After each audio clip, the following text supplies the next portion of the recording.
Bismillahirrahmanirrahim. Assalamualaikum warahmatullahi wabarakatuh. Sebelumnya perkenalkan, nama saya Resya Farhan. Jadi di sini saya ingin menjelaskan sedikit apa itu filsafat modern. Jadi filsafat ini memiliki perkembangannya, yaitu ada yang pertama perkembangan klasik yang bercorak kosmosentris. Maksudnya yaitu segala sesuatu yang menjelaskan seputar alam semesta, seperti kayak yang ada di bumi ini dijelasin pada masa filsafat klasik atau kosmosentris. Dan yang kedua ada filsafat pertengahan. Nah, yang bercorak teosentris. Nah, pada filsafat yang satu ini lebih fokus ke pengakuan Tuhan, yang dimana yang seperti yang telah kita ketahui, yaitu yang mana gereja lebih mendominasikan manusia di Eropa pada abad pertengahan ini. Nah, selanjutnya yang kita bahas sekarang yaitu filsafat modern yang bercorak antroposentris, yang mana di sini manusia dijadikan sebagai objek atau sebagai objek kajian filsafat tersebut. Jadi sebelumnya saya ingin mengingatkan sedikit bahwasanya sebelum masuk ke filsafat modern ada yang namanya filsafat pertengahan, yang di situ di mana gereja mendominasikan semua orang-orang yang ada di Eropa pada masa filsafat pertengahan tersebut. Nah, ada satu peristiwa atau bisa dibilang kejadian, yaitu Renaissance. Pada masa Renaissance ini runtuhnya pendominasian terhadap orang-orang di sana. Pendominasian gereja terhadap orang-orang di sana, yaitu akhir abad 14 sampai dengan 17. Nah, filsafat modern sendiri terjadi pada abad ke-17 hingga sekarang.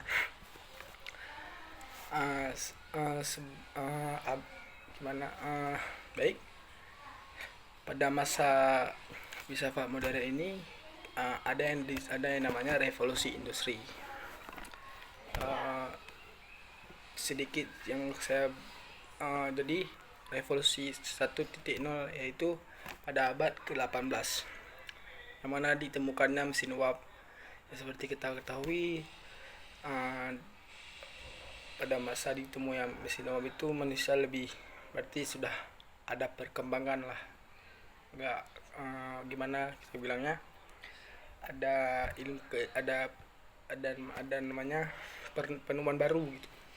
Nah, untuk revolusi selanjutnya yaitu revolusi 2.0 yang terjadi pada abad ke-19, yang mana pada saat itu ditemukannya listrik. Nah, jadi bisa kita bilang semakin lama manusia ini semakin berkembang, yaitu dimana di sini di 2.0 ini ditemukannya listrik, yang mana seperti yang kita rasakan sekarang ini, kita bisa mengakses pencahayaan lebih mudah. Kalau dulu kan kita memakai lilin. Nah, sekarang pencahayaan lebih mudah. Apa aja yang berbau listrik sekarang sudah bisa diakses. Ya, pertama kalinya terjadi di revolusi 2.0 ini. Nah, untuk revolusi selanjutnya yaitu ada terjadi pada abad ke-20, yang mana bisa kita bilang di sini ditemukannya komputer.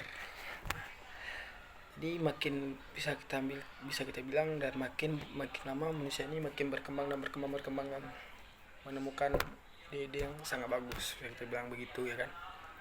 Yang mana di sini sudah ditemukan komputer, jadi seperti untuk belajar juga kita lebih mudah, bisa mengaksesnya apa aja sudah bisa diakses. Nah, di revolusi 3.0 ini selanjutnya ada revolusi 4.0 yang terjadi pada awal abad ke-21, yaitu ditemukannya internet. Internet ini bisa kita bilang sekarang sudah sangat dibutuhkan sekali oleh orang-orang yang ada di dunia ini. Semuanya hampir semua kita mengakses apapun sudah menggunakan internet. Jadi bisa kita bilang inilah penemuan yang baik, yang bagus gitu.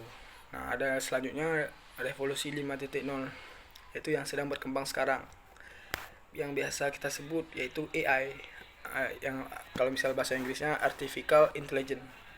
Itu ya, artificial intelligence ini biasa disingkat dengan AI, yang kalau misal kita bilang pengertian umumnya, ini kayak suatu yang udah dibuat sama manusia. Ini manusia ini gimana kita bilang, kayak udah di setting. Jadi kita untuk mencari apapun sudah gampang. Dengan AI ini apapun sudah bisa dengan instan gitu kalau bisa dengan AI ini, atau bisa kita bilang dengan kecerdasan buatan. AI ini banyak, dia bisa kita buat belajar juga bisa mengedit semua di situlah. Dengan AI itu sudah gampang sekali sekarang kalau udah akses apapun. Baik, selanjutnya saya ingin jadi untuk filsafat modern ini ada 3 periode ya. Yang pertama zaman nalar, zaman pencerahan, dan zaman kontemporer. Di sini ada beberapa, jadi kita bahas dulu dari zaman nalar yang terjadi pada abad 17 atau disebut dengan Age of Reason. Di sini ada filsuf ternamanya yaitu Thomas Hobbes, Blaise Pascal, René Descartes, John Locke, Nicholas Galbraith. Nah, di zaman pencerahan ini yaitu terjadi pada abad ke-18 yang biasa disebut Age of Enlightenment. Di sini banyak filsuf ternamanya. Cuma saya menyebutkan hanya beberapa saja, yaitu Bishop Berkeley, Voltaire, Adam Smith. Yaitu Adam Smith itu bapaknya ekonomi, kalau misal saya salah. Jadi mungkin kesimpulan yang dapat saya ambil dari filsafat modern ini, di sini kita sudah sudah lebih berkembang. Jadi sudah lebih ke depan lah, nggak ketinggalan lagi. Jadi di sini semua manusia sudah serba gampang, serba instan, semuanya di sini lah. Mungkin itu saja yang dapat saya sampaikan. Lebih dan kurang saya mohon maaf. Assalamualaikum warahmatullahi wabarakatuh.